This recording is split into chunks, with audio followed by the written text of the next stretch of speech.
Could a Formula One team be responsible for changing the color scheme of an already established multinational? Think about it. Jordan in Formula One had a yellow color scheme with red writing since 1997 because of a sponsor. But to get the other one, they would have to either terminate the contract with the first sponsor or convince the second one to change colors. And it turns out it's from Jordan. You did it. Sit down. That's where I'm going to tell you this. And you are naturally in small, great stories. Every week here at 𝘾𝙤𝙥𝙮𝙧𝙞𝙜𝙡, you already know a little story from Formula One or not. As long as it's quick, it's nice to tell and cool to know. Let's go.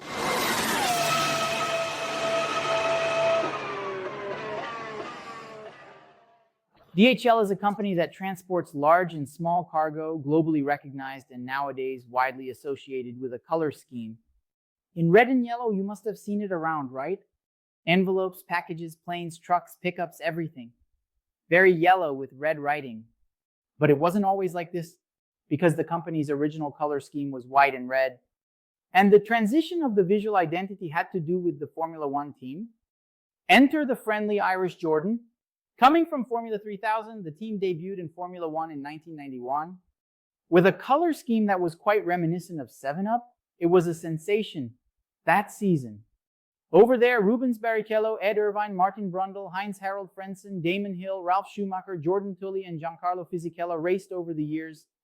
And a lot of people, and of course over there they debuted, but they only raced one race, and one race was enough. Michael Schumacher.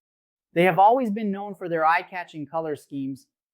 In 1992, after 7-Up, they pivoted to a blue color scheme due to South African Sazol. And in 1996, they started a transition to what would become that beautiful yellow color scheme. But it first went through a somewhat bland cream and was seen for a few races in a lovely gold. Those were the colors of the cigarette brand Benson & Hedges, which, due to the ban on cigarette advertising in some countries at the time, raced under various different names. Buzzing, Hornets, Baton and Hissers, Baton and Heroes, and etc. Everything that had B and H. Deutsche Post, the German postal service, came in to sponsor Jordan in 2000. And in 2002, when they absorbed DHL, the company wanted to be the main sponsor of the team. But for that, Jordan would have to adopt a white and red color scheme. And then there was a problem because Benson & Hedges sent word the car has to be yellow. Those are my colors. And Eddie Jordan, always very slick, always very clever, had a problem to solve. But it was Eddie Jordan in charge. He then requested a meeting with the DHL management. He got there and explained to the guys, if you want to be the biggest logistics company in the world, you're going to have to adopt a more eye-catching color scheme because yours is kind of bland. What are the chances of the client agreeing? I get there and tell them they have to change the color? No, I'm talking about my cars. Well, it worked.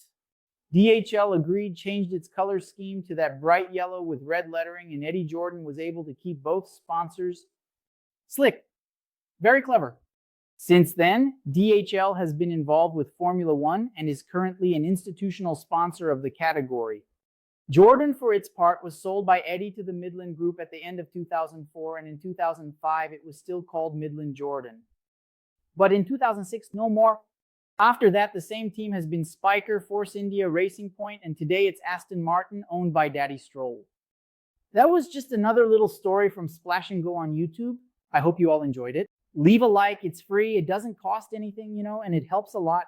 The channel breaks yours for me, breaks this one for us, and also leave us your hype, this new YouTube tool for you to show them that you like this channel, you like our videos, and it will continue recommending us all over the internet. If you want to receive notifications for each of our videos, breaking news, and posts that come out on our social media, I'll talk about them in a bit. We have the Telegram and WhatsApp group down here where you can join, and you'll start receiving an automatic post as soon as each of our contents goes live. And our social media is scrolling here. For YouTube, Instagram, Twitter, Threads, and TikTok, where there's content all day long. And also, this year we have a new feature on the splashandgo.com BR website and my personal profile on Instagram. So you can see more behind the scenes stuff, where I'm going, events, etc. All of this down here in the description. All right, so that's it. Thanks and take care.